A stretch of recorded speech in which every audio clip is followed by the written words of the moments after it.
tayo ulit sa Isla Verde mga kaburak. Day 2 dito sa 7 hektarya. Dito naman ako sa kabilang side. Na-finish ko na ito kahapon. So nasa almost 4 hectare yung trabaho ko dito.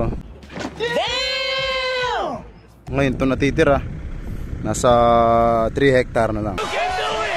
Ilalagay na bini, 6 na bag na 6130 Syngenta mga kaburak.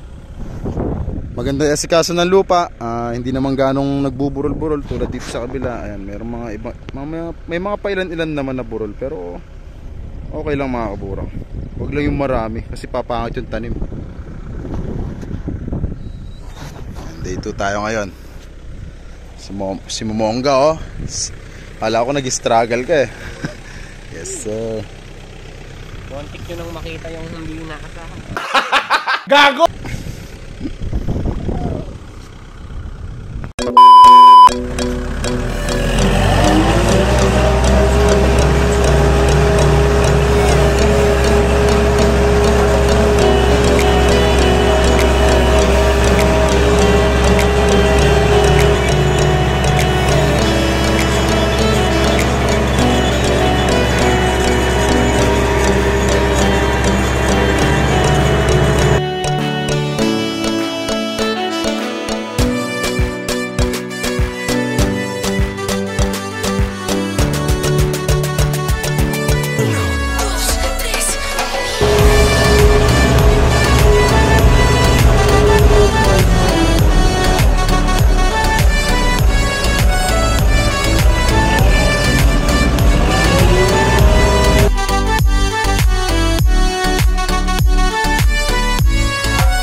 Up, kakatapos na namin nagtanghalian mga kaburak.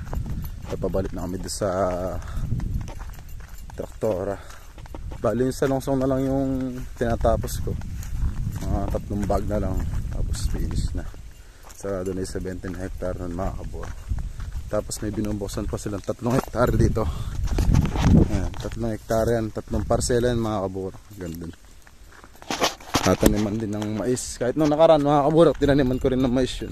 Maganda rin naging ani.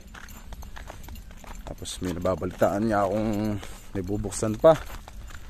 Doon naman banda. Bali nasa, hindi ako nagkakamali, 9 hectare mga kaburak. Let's go. Dadagdagan na naman. Bali nasa 17 hectare na natatapos ko kasama yung 7 hectare dito.